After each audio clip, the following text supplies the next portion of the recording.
Hey, this is Anney. And Samantha. And welcome to Stuff I Never Told You, a production of iHeartRadio.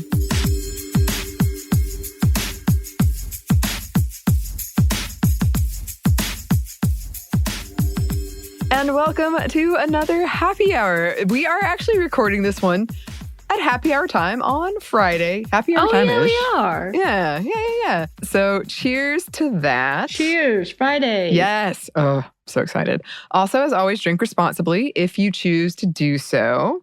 Before we get into this one here, a rare happy hour disclaimer. I am being self-indulgent and I am being a bit salty. And we are focusing largely on the fanboy aspect of toxic fandom. But I want to acknowledge I absolutely know there are toxic fangirls and they have bullied creators and they have bullied people offline. I had a friend she left her job because of some really intense Reylo fans, Kylo Ren and Rey from Star Wars. So we should definitely come back and talk about that again. I know we've talked about it in a few past episodes. But for this one in particular, kind of focusing on the fanboy aspect of toxic fandom.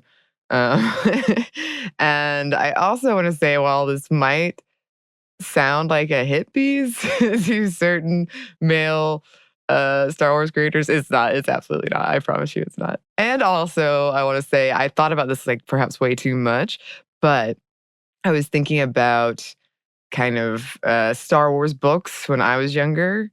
And, sort of early fan fiction, if you will. And those weren't, people did make fun of them in culture at large and media at large. They were popular among Star Wars fans, but it was sort of still kind of mocked at the time. And now that things like The Mandalorian have made Star Wars or, things like that have made nerdiness more mainstream, I don't think they're as mocked anymore. But that was a thing that happened. However, I would still say it was mostly men getting their work published. And I would still say that these Star Wars books were held in higher regard than women writing fan fiction. I think that this is changing. But anyway, there are going to be some spoilers. They're going to be very light. Like, I hesitate to even call them spoilers, but it's one of those things where I think if you thought about it, you could figure out what I'm talking about, which means that Samantha's going to be very kind and just listen to me vent a lot. I'm going to be nodding. Yeah. And that I would also like to thank my friends, the Katies, the two Katies that I have in my life that I'm very close to, for letting me have a very intense text exchange to get my feelings out. But anyway, all right. A lot of things I'm discussing are matters of opinion and interpretation. I get that, even if it sounds like I don't. As I said, this is going to be very self-indulgent. But Samantha, what are you sipping on? I am keeping it light with my, what is called Light Sky Blue Moon. Mainly because I just want to sip on something that is not too heavy.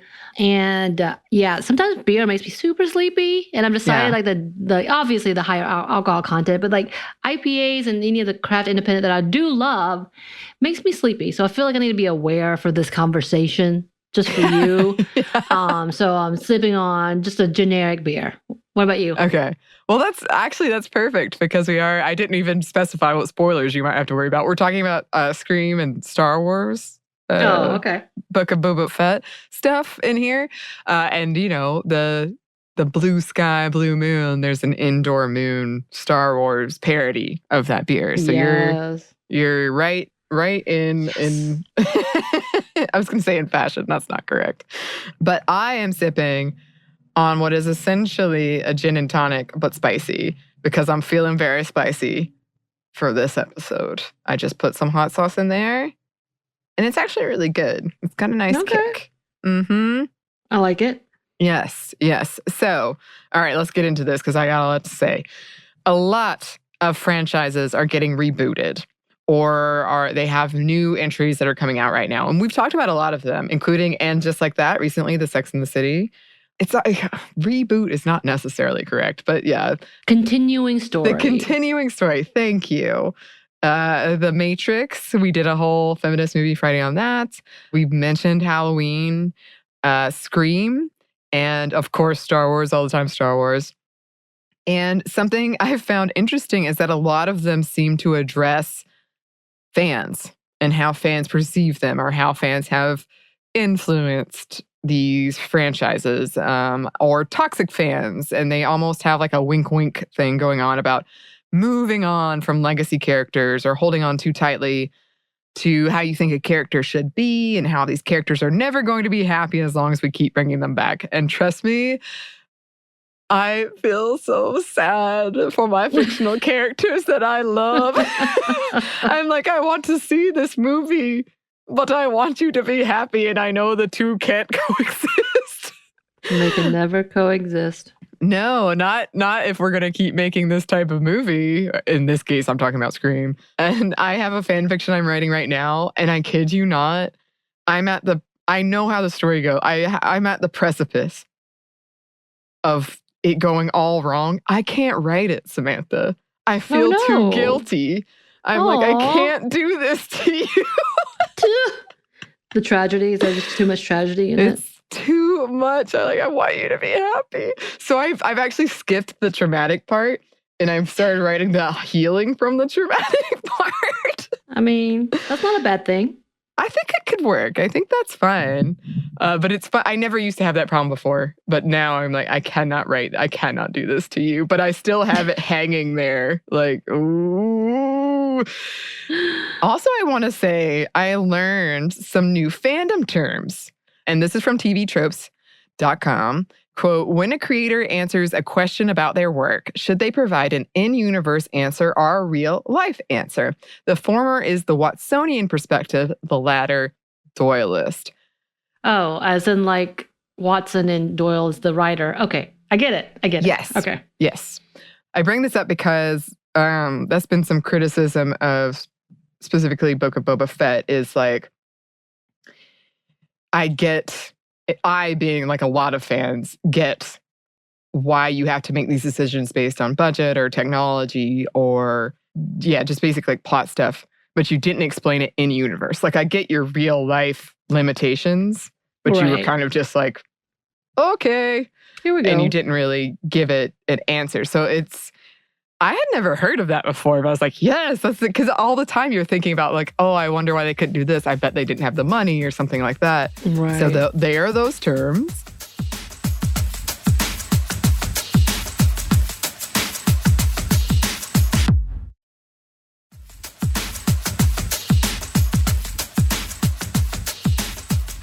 And yes, of course, I want to talk about fanfiction.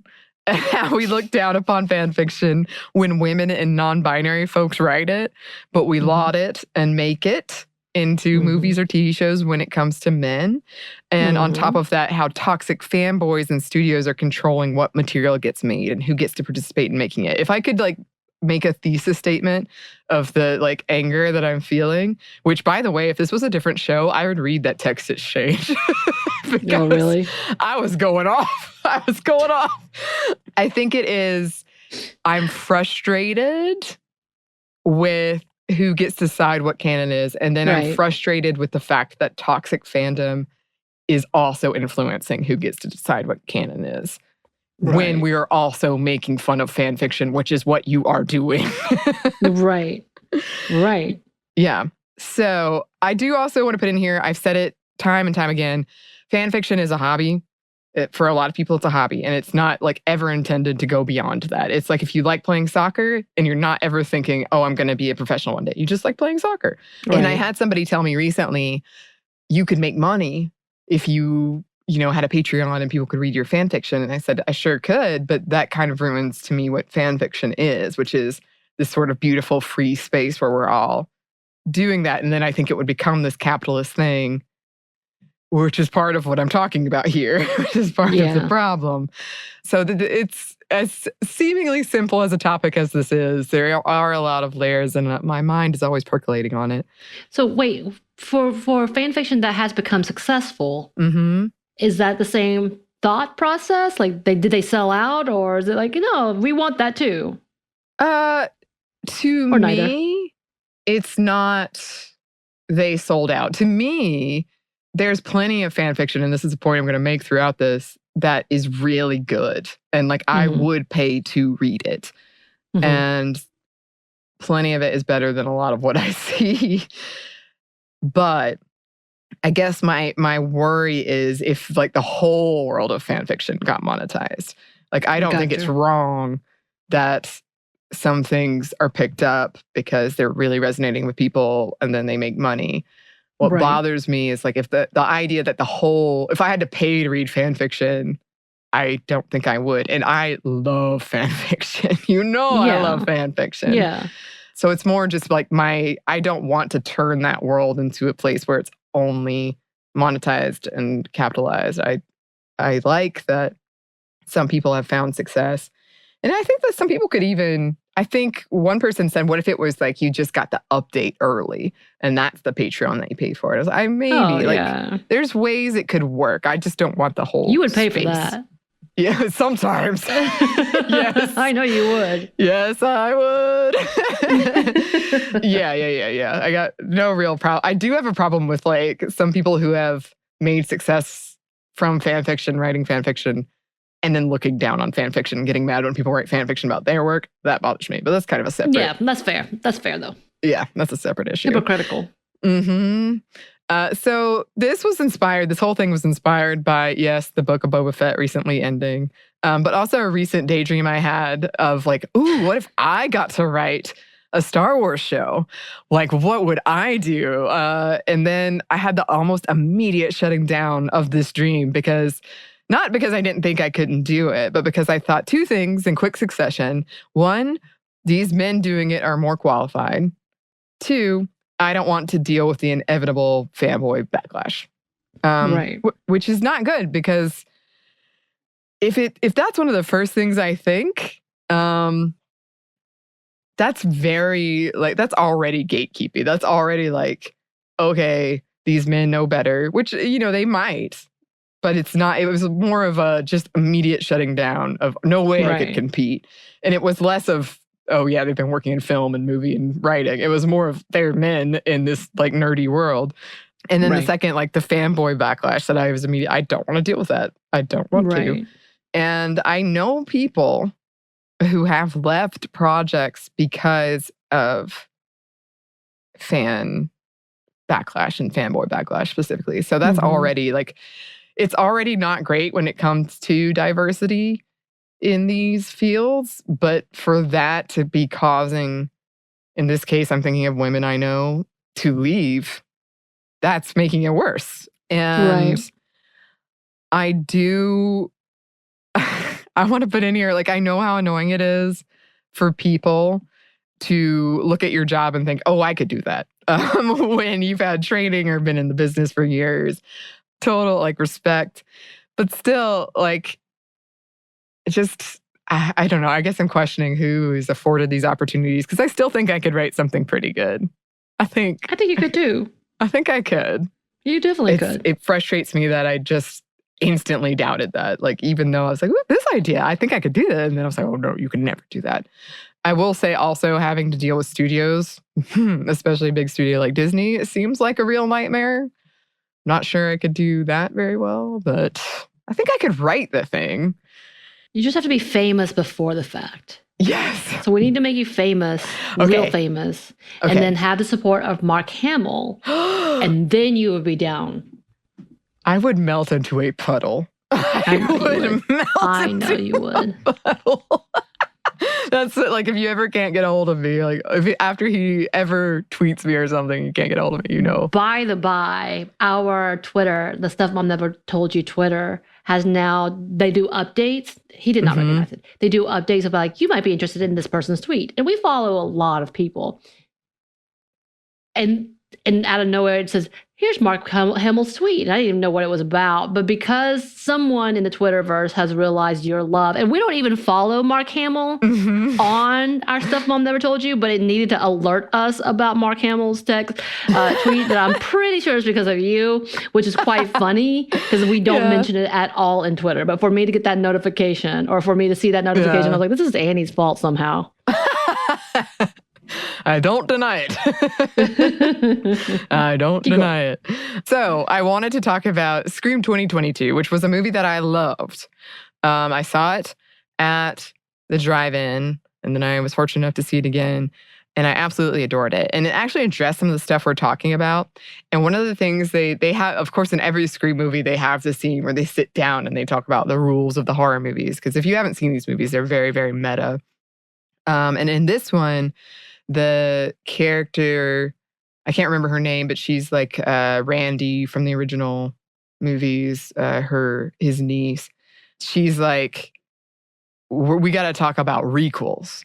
And she breaks into this definition of what a requel is. And she's like, the fans are mad. Like, you can't have a straight reboot because they don't want that. They want some of the legacy characters from the other one. But you can't continue from what the last movie did because they hated that.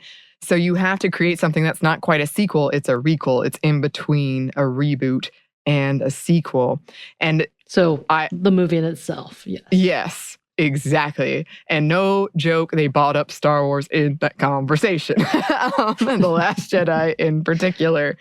The first text I got about the movie. Oh my God, they're talking about Star Wars. And fanfiction and Mary Sue's, which was all these critiques that were thrown against, like the Mary Sue being Rey, and then this is just fan fiction, which is part of what I think is really frustrating me because it is fan fiction, but you're making it sound like it's good when they do it how you want them to do it, but it's not good when they don't do it the way you think is the appropriate way. But they also talked about, in this movie, they talked about toxic fanboys and toxic fandom. And I wish I could spoil the ending because it's so good and I have so many thoughts about it. But essentially, it's like fans, this toxic fan culture, thinking they're entitled to a thing, getting angry when they don't get that thing, and then getting violent when they don't get that thing, and trying to create something through violence that they believe is better. Also, it is all about it's very parallel to Rey's journey. I'll just leave it at that. Oh, so good. But yes, let us talk about the Star Wars. So, okay. I've been fired up. Way to go. Yeah. So I think I was getting really angry watching. There's been a lot of announcements around Star Wars lately, and also the Book of Boba Fett. And I was just getting angrier and angrier about this idea that like these kind of white fanboys getting paid millions of dollars to write fan fiction while it's so looked down upon in any other way. But you're doing the same thing. You're just a dude and you're doing it. And you got money. And like, maybe, I'm not even saying they're not talented. I'm just saying, like, I'm kind of annoyed at this, why we are differentiating where, well, they're doing it, so that's not fan fiction. But it is. It absolutely is. And I feel like it's proving to me over and over again that these kind of fanboys at large, I'll say, missed the power of the ending of Return of the Jedi, which I think is feminist in nature. That's the whole thing. And that they connect hardcore with like ass/failure characters and think that violence in combat is the answer, which I've actually thought a lot about this. And I want to come back and do an episode on the glorification of the ass. But anyway, when a lot of these fanboys like grew up who hated Return of the Jedi, by the way, they hated it when it came out, they got to fix it, which to me is just like constantly, it's, I love being a fan, but it's also sad sometimes. I figured that out with the Supernatural right when I was getting into it in the ending, and there was so much debate. And even today, not too long, I somehow got it on TikTok, and they were debating about who they hate and why they hate them. And I was like, damn, that seems unnecessary. Yes. Agreed. And I try really hard. Really hard because I am a big fan of stuff. Like, I don't want to make people feel bad about something they're a fan of, as long as it's not like harmful or whatever. Like, right. If we have different opinions, because I'm very sensitive to that, actually. And so I try to be mindful of, like, there's a certain character they brought back that I hate in Book of Boba Fett, but I know a bunch of people like him. So I was trying to be like, okay, don't. Cad Bane? Yeah. Oh, I was screaming at the TV. No. I feel like from the Rebels portion that I saw that Cad Bane should have been fighting Finnick, but I was like, okay. That's true. Or the Bad Batch. It was on Bad Batch where they fight. Yeah, Bad Batch. Yeah. And so, I try to be like, it's okay. This is my experience.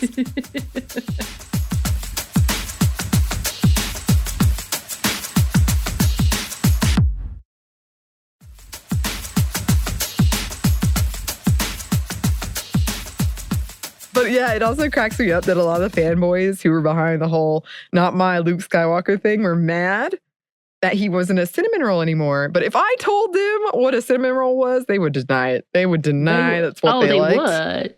Absolutely. That is not masculine enough for them. Absolutely. So that kind of cracks me up. Also, just another thread, Pedro Pascal is essentially playing the same character with the same dilemma in terms of audience, which again, I don't want to spoil things, but in The Last of Us. So that was kind of, I kept thinking that like, wow, it's the same thing. What? Oh, you're saying that he's playing the Mendo character in The Last of Us? In The Last of Us, it's the same character. Okay. Yeah, so I guess what's really annoying to me is that, yes, these toxic fanboys are controlling what gets made in terms of review bombing or just harassing people on social media, like all these things that are intimidating people like me. Not that I'm saying I'm going to succeed, but like I wouldn't even think of it. Like I was immediately like, no, because of this. And that is a term of gatekeeping.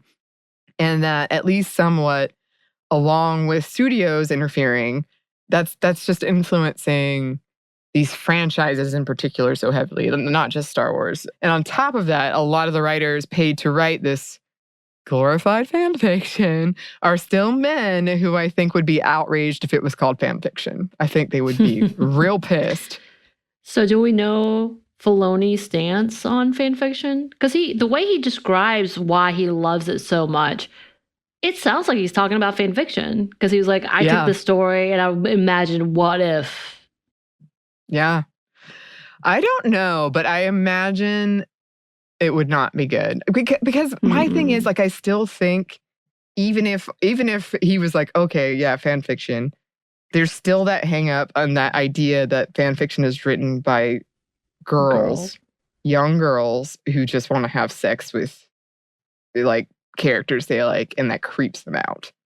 And they dismiss it, which is not true. It's not the case. Like that can exist, and I don't think there's anything wrong with that existing. Right. Wait, but not the point of like when boys would have pictures of scantily clad celebrities. That's that same kind of level, except it's not as creative. Yeah, but that's okay because male sexuality is fine. But when it comes to young girls, that's not fine. Like that's creepy. Interesting. Yeah, I mean, I have a lot of experience as we've discussed in the world of fan fiction. So this is a lot of my opinion, and I will acknowledge that. But I've got experience. Right. I mean, maybe that's ultimately what I'm trying to say is, can we just like stop pretending that it's only young girls who have some kind of sexual thing that freaks you out, right? Fan fiction that you're looking down on when that's what you are doing. And I'm not saying and that it's not even sexual. Right. And I'm not even like, again, I have no idea. Maybe they're totally into fan fiction. But I just feel like a lot of people would be furious, like not just mad, but like outraged if you said, "Oh," and the concept of labeling. Right. Yeah, like, oh, that's not academic and that's not good, so therefore, no. And then I think like, I guess it's just frustrating because they make a lot of money off of it. Right. And they get to decide what canon is. And right now, I'm still confused by that. Like that's still like, wait, that didn't exist. How is it canon now? Okay, cool. Oh, look. I have to ask you that all the time. I was like, what? Oh my gosh. So I have my own headcanon pretty well. So I'm like, I ignore that this happened because no way.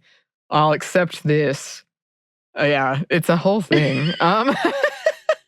Bringing up so many issues right now. I was outraged over the past 2 days. I was like, my friend, she texted me and she said, "It sounds like you're grieving." And I was like, maybe I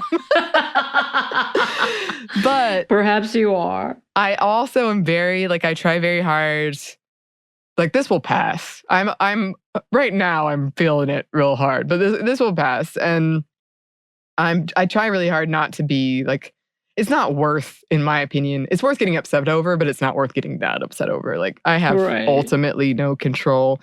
Even though I was also thinking about that, what if a bunch of, I don't know, feminist Luke Skywalker fans got on and were like, "Hey, creators, if you don't do this, the fanboys." Oh, could you imagine? Gosh, I was so mad when I wrote this. When I wrote this outline, I could tell because I wrote, "They're the ones with attachment issues!" Exclamation point. I agree. I think that's true. Past Anney. Wait, I was like, what do you mean you agree? You said it. You can't agree with yourself when you're the one who said it. I can agree with past Anney, who was in the throes of emotion. So much angst. Oh my gosh, so much angst. And then I wrote, "Pay me" in all caps. Or consult me. That's all I'm saying. I think I could be a pretty good consultant. I don't know. I think you've proven yourself on Movie Crush, especially your teaching Chuck so much on it. I am the Jedi Master. Must pass on Star Wars and so it's fanfiction. I gotta let go of my emotions. I gotta release them into the Force. I'm working on it. But let me ask you real quick, because I feel like I need to, and go ahead and tell y'all, this is a spoiler for Boba Fett, so if you want to pause it, skip over it for a minute, you can. So, Grogu has decided not to be a Jedi, correct? That's where we're at. And this is the beginning of his adventures with Mandalorian. Yeah, he's decided it at this point in time, because it's essentially the same choice that Yoda gave Luke, where he's like, "You can't go save your friends, or you're trading for it." It's kind of the same thing. So Luke did so they're come on back. They're a parallel journey. That kind Luke of, but Grogu. because of how Grogu ages, it's not gonna work. I don't know. Again, that's one of those things where I'm like, I don't know if this is your real life problem or your in canon problem, but the way they're currently handling it, it won't work. Because Luke will be dead by then. Okay, moving on. Yeah. Past that spoiler. Past the spoiler. But yes, thank you to all of my friends and some of you listeners who have listened, whom we just vent. I mean, the text exchanges I've had through these tough fandom times. And cheers. Cheers to that. Cheers. Yes. And go read all the fan fiction. There's some amazing stuff. I mean, this was this Book of Boba Fett thing was like chum in the fan fiction waters. All of a sudden, a lot of people are writing fan fiction. There was a lot of people with a lot of opinions. Oh gosh, on this show. Almost as many as the Marvel shows. Oh yeah, and just like that too, because it was very divided. It was very polarized, I would say. Yeah, I feel like the Mandalorian, people just either really just loved. It felt like that was a good show for people to be back into this world, but the rest of them had so much. Why did you do it this way? And I was like, oh damn. Yeah, I mean that's kind of my biggest. I keep hearing Miley Cyrus. You came in like a wrecking ball. Because the last 3 episodes were not about Boba Fett. That was an ad for The Mandalorian season 3. Yes. So and I don't really even like Boba Fett, but I was willing to give him a try. And then they were like, never mind, it's going to be about this now. And he's not even in the episodes. I love Finnick, so I was very excited. Finnick is awesome. I feel like they should have done more with her. Definitely. But okay. Agreed. Well, thanks for letting me have this space. All day. I knew. And probably again this one another might be day. a part 2. I could keep going and going. I feel like we're going to have another one soon. I think we might when I've settled down a little bit. So thanks, listeners, for allowing me to have this journey. As always, we would love to hear from you. You can email us at stephandiamomstuff@iheartmedia.com. You can find us on Twitter at momstuffpodcast or on Instagram at Stuff I Never Told You. Thanks, as always, to our super producer, Christina. Oh, we need your opinions on this. Let's get your opinions, Christina. We need you on for this. Oh no. Yes. And thanks to you for listening. Stuff Mom Never Told You is a production of iHeartRadio. For more podcasts from iHeartRadio, visit the iHeartRadio app, Apple Podcasts, or wherever you listen to your favorite shows.